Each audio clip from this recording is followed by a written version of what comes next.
Rồi chào các bạn đến với video tiếp theo của mình. Ở phần 1 thì mình sẽ đi máy bay có dùng giống như là con trâu ấy để mình test thử. Nó động vào đây để mình đứng vào đây. Dễ lắm các bạn ạ.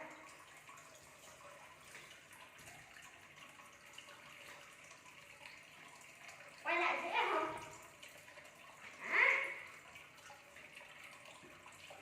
Cỡ nào cũng bay sắp được.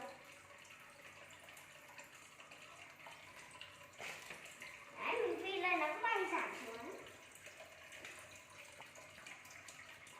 mà không hề bị lệch sang cái chỗ nào.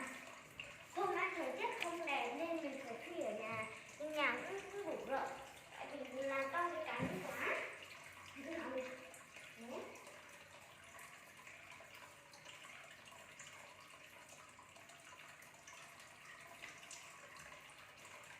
Ít nhất bạn điều chỉnh cho cái phần cánh nó cân đối đã.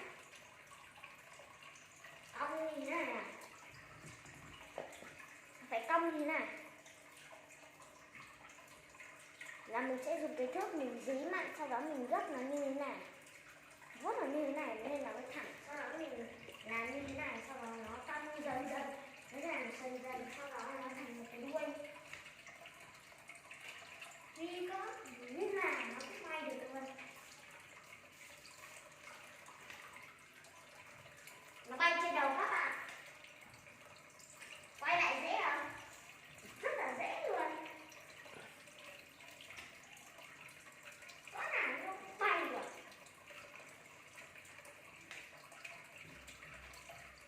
Dòng này bay boomerang thì con trâu.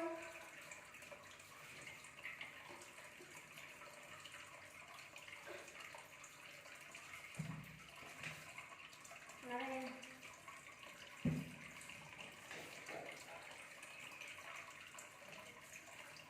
Cái phần cánh nó cũng phải cong vừa vừa thôi à. Nó cong vừa vừa này. Mũi thì cái cánh thì nó gấp cũng khá dễ thôi. Là để mình làm thẳng cái phần này, sau đó mình gấp nó lên như thế này và điều chỉnh sang hai bên cân đối là xong thành chiếc máy bay.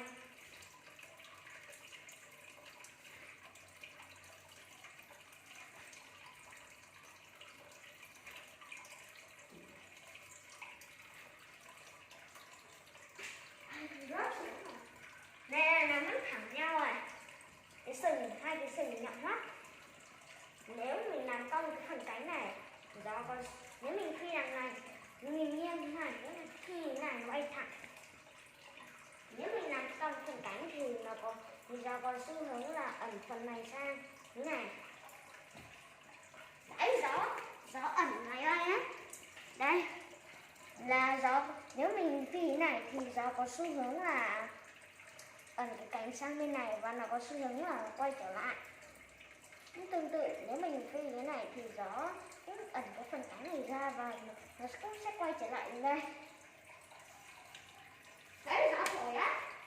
Đây, ngoài kia lấy khá dễ thôi,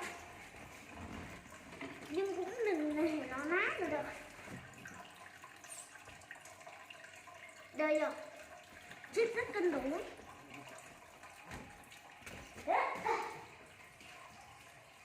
Đấy, gió nó ẩn á. Đấy, gió nó ẩn, các bạn thấy gió nó ẩn không? Đấy, gió nó ẩn đấy. Đấy, gió lại ẩn đấy. Nếu mình phi sang bên này thì gió ẩn phần cánh này sang quay trở lại. Nếu mình phi sang bên này nó ẩn sang bên tay phải, nó quay lại sang bên trái. Rồi, chào các bạn đi. Rồi, chào các bạn nhé.